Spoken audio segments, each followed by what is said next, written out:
Deion Sanders just led Colorado to its best record in almost a decade. Yet, ESPN thinks that Colorado's going to go sub 500. Why is that?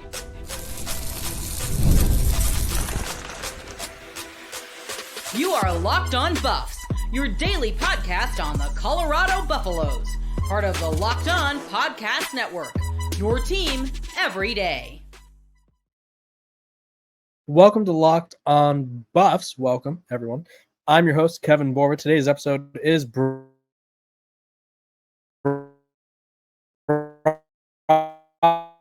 to you by our sponsors over at FanDuel. Football season is around the corner, literally. So visit FanDuel, the app, today and start planning your future bets right now. We are also brought to you by the Locked On Podcast Network. It's your team every day for free and available wherever you get your podcast. So thank you guys for making me your first listen of the day. Let's talk ESPN.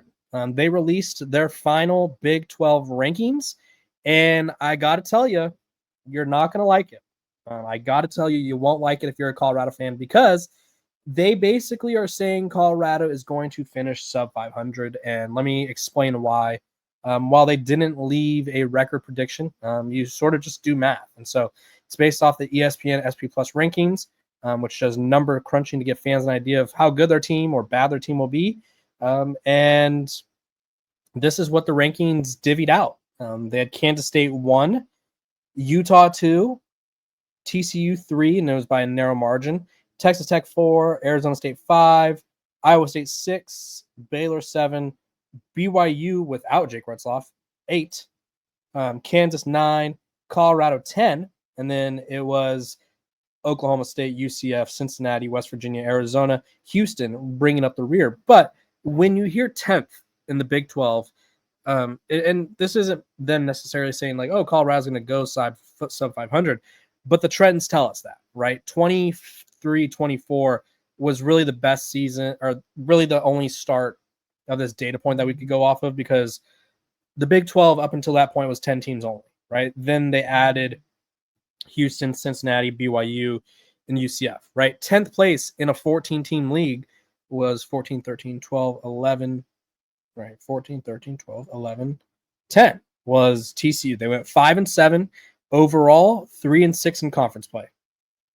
And so then you go, oh, well, that's different. It's not the same teams. It's not the same conference number, like same number of teams. It's not the same conference in general, because you lose Texas, you lose Oklahoma. It's like, okay, well, we'll go to 10th place last year, right? Oklahoma State was on 16th, 15th, 14th, 13th, 12th, 11, 10. I mean, 4-5, 4-5 in Big 12 play, 5-7 on the year for Kansas. So, I mean, it's just one of those things where the bottom half of the Big 12 last year, you had West Virginia, Kansas, Cincinnati, Houston, Utah, Arizona, UCF. They all went below 500, right? Colorado being projected to end up in 10th place is essentially saying they are expecting Colorado to hit a major decline. They're expecting Colorado to see a major drop off. And it's like, okay, why is this? Well, for one, I really think that when you look at what Shedeur and Travis did for this program, it was instrumental. They really changed the culture. They made, and this isn't a winning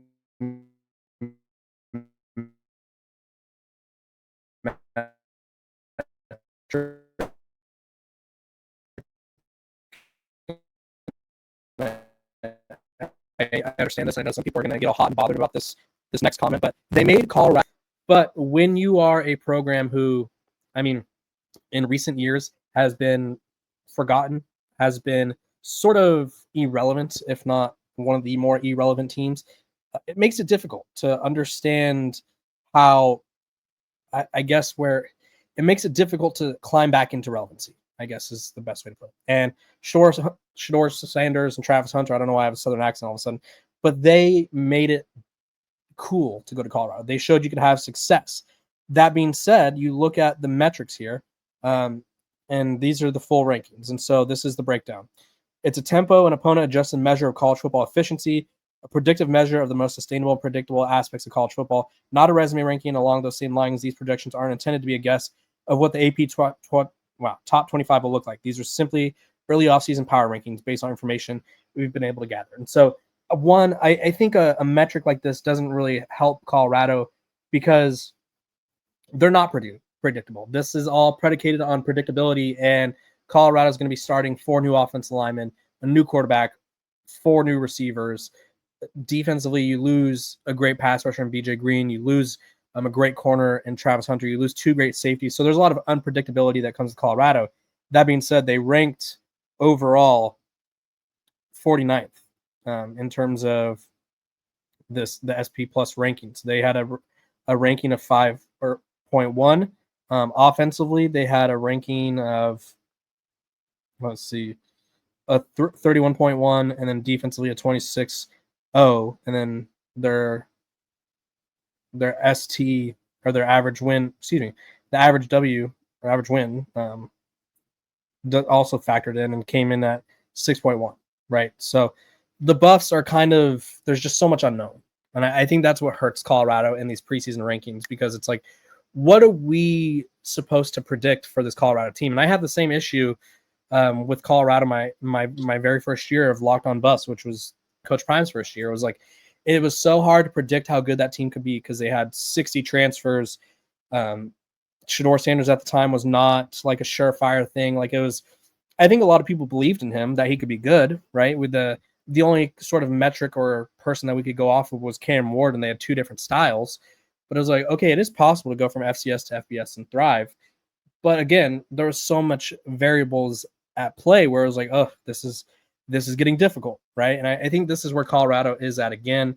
And when you talk about sustainability and predictability, Colorado, we just don't know if that's them, right? Because they went from 4-8 to 9-4. So is a 9-4 success sustainable? We don't know yet. Coach Prime historically has improved his record. Like at Jackson State, his record improved every year. In terms of predictability, I mean, you're going to have so many new players, new starters. So I think that's what makes it difficult. You can't really track production. You can't really be like, oh, they return this many cohesive snaps at this position, right? It doesn't work like that, right? So I think that's what makes it difficult. But I will say, if I had to guess, I think the Big 12 is probably going to be the most chaotic and most, I guess, it's going to be chaotic. It's going to be unpredictable. It's going to be just absolutely bonkers as it plays out along the way, because I think ranked teams are going to lose. And I think teams like, say, Colorado, or say a team like Arizona State last year, are going to shock some people. This was also a note that he left. He says there aren't many huge differences between SP Plus projections and the preseason polls, but there are still some differences worth noting. He says any references to poll rankings below come from mashing the total points from the AP and coaches polls into one ranking. That shouldn't create much confusion. Well, the results of the AP poll and coaches are quite similar. So, I mean, a lot of the data also is kind of factored in off of the AP poll and coaches poll. And it's like, well, Colorado got 1 vote on the AP coaches poll, or the AP poll, right? So there's just too much unknowns, right? They're using data points that are available during the offseason. They're using data points that are sort of the only guidelines we could go off of, right? I think in the NFL, it's a lot easier to predict because it's like, okay, the Chiefs, for instance, they return Patrick Mahomes, they return Travis Kelce or whatever, but they added, I don't know, say Xavier Worthy, right? There's not that many metrics to go off of. There's not that many, I guess, there's not that many things changing, right? There's going to be some draft picks and there's going to be some free agency signings, but college football, every roster in the country is just constantly flipping. So it makes it difficult. And then he said this about the Big 12. This is Bill Connelly, by the way. And he says, only one team has a 10% chance, 10% title chance, and everyone's at 3% or higher. He says, hell yes, I love this conference, even if it almost certainly won't produce a major national title contender, right? So the Big 12 is still needing to work its way into prominence, still needing to show that it can compete at the highest level. And this would be the year to do it, right? You have Texas Tech, who has a brand new roster. You have Arizona State, who made it to the playoff last year, came a few plays away from winning. So the Big 12 has a lot of people to prove wrong, and ESPN's SP Plus is one of them as well. When we come back, I'm going to tell you why I'm growing concerned about Alabama transfer Jaheim Oatis.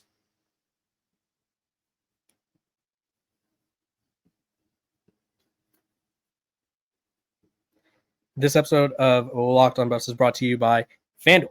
August 26th is officially FanDuel Futures Day, a brand new holiday for football fans who live for bold predictions and preseason hunches. For just 24 hours, FanDuel is giving you deals on NFL season predictions. So whether you're calling your MVP, eyeing a long shot division winner, or ready to crown your Super Bowl champ before week 1 even kicks off, this is your moment. Visit the FanDuel app today and start planning your futures bets now, because Futures Day is one day and one day only. FanDuel, play your game.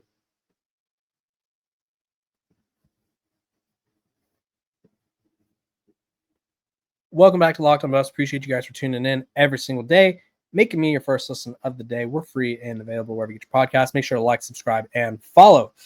Let's talk about Jaheim Oatis. He's a guy that, I've talked about him multiple times, how high I am on his potential. And I've said it multiple times.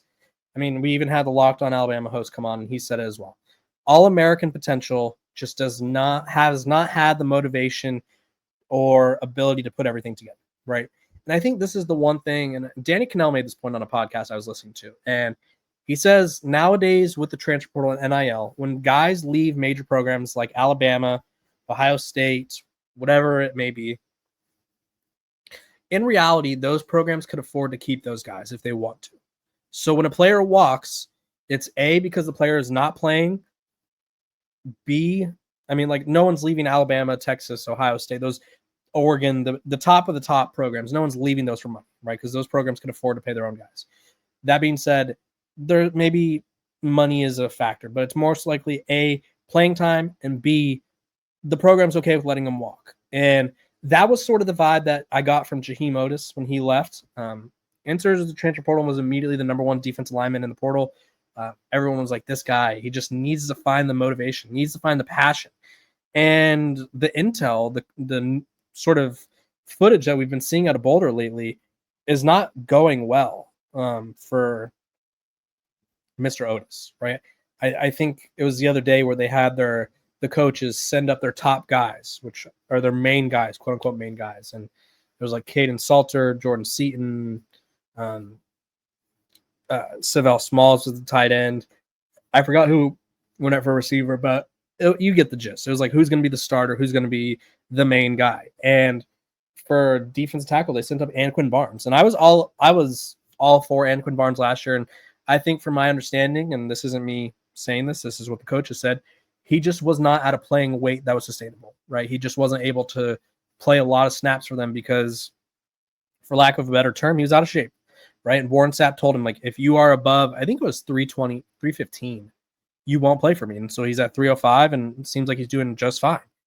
So they bring in Jaheim Oatis, and this guy is expected to be, he's honestly expected, and this is, I still think there's some hope there for him, to be a game wrecker. He's expected to be an all Big 12 type of guy, but we're not getting that. And I wanted to show a video that's been circulating online recently because I think it's sort of a telltale sign that, like, hey, maybe things are not going well for him. So here's what we're getting from Mr. Jaheim Oatis. This is him on defense. Hey, that's the only one he can play. We'll watch it again.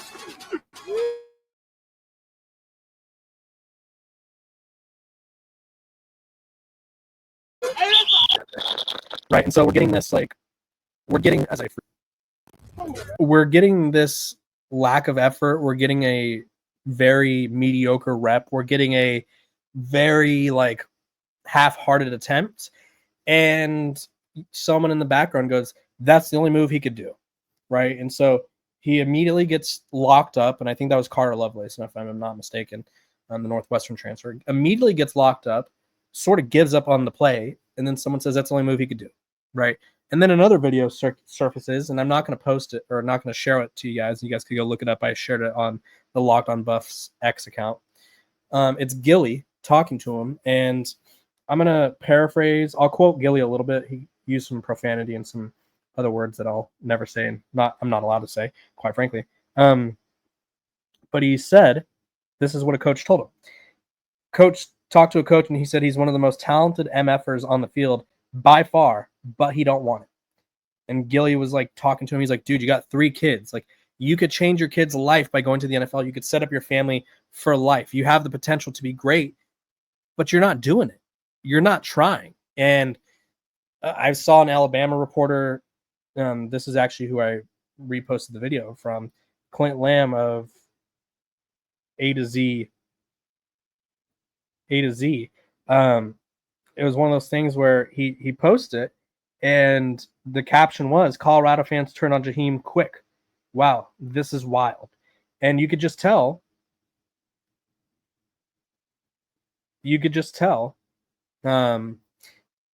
that people like Alabama, these are all what the fans had to say. Tried to tell him, kind of wild. He's talking to Oatis about taking it seriously. Good pickup, Deion. LOL. This guy having 3 kids is crazy. I mean, that was a random one, but imagine having a man-to-man with someone wearing a clown. Okay, they're talking about Gilly's hat. Sorry, there was more, but they obviously were deleted. But the gist was they're talking about him, and they're just like, yeah, we knew this. And I think Colorado fans were hopeful. And I think people around Colorado, we all talked ourselves into like, this guy has the potential and maybe he just needs a change of scenery. And right now, and this is obviously very, very premature, and I'm not going to fully commit to this take, but I'll sort of lay the groundwork for it. I think he has the makings of a Bishop Thomas 2.0. And what I mean by that is I don't think he's going to be Bishop Thomas. I personally still think Jaheim Oatis could be an all Big 12 guy. That being said, if it's a week 3 or 4 and we're not seeing him, or if it is week 3 or 4 and we saw him in the first couple of weeks and then we stopped seeing him, it just means that like, hey, he's not doing what he needs to do, right? That was the whole Bishop Thomas thing. Colorado wanted him to work so bad. He was obviously a focal point of the Amazon Prime documentary. And then they ended up, I don't think they kicked him off the team, but it was like a whole thing where it's just like, yeah, this guy doesn't do what he has to do. And that's the energy I'm getting from Jaheim Oatis right now. So, I mean, there's still plenty of time to figure things out, but this is his 4th year of college and played multiple years under Nick Saban, was at Alabama anyway. And although Kalen DeBoer struggled in year 1, Kalen DeBoer is a great coach. You can't figure out Alabama under 2 coaches. You come to Colorado and you have Deion Sanders, Warren Sapp, D'Amato Pecco, all these guys there to help you, and it's not working.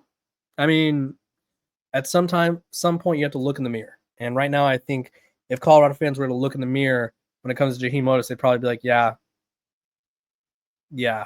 no comment. This isn't what we were hoping. Now, again, a lot of things can change, but this is concerning, to say the least. When I come back, we're going to talk about why Joel Klatt doesn't think Colorado can make the playoff.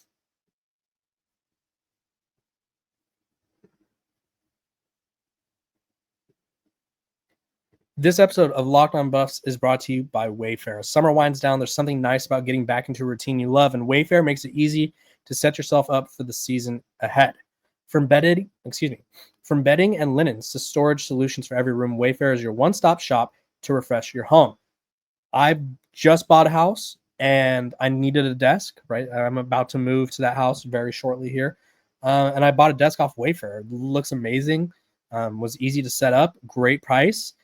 So it fit in my budget because obviously, adulting is expensive, and the delivery was fast and free. And yeah, it was just perfect. Fit my style, fast and free, just easy process throughout. So this is the perfect time to get my home ready, whether it's organizing, upgrading my workspace, or making weekend night dinners easier. So get organized, refreshed, and back to routines for way less. Head to wayfair.com right now to shop all things home. That's WAYFAIR.com. Wayfair, every style, every home.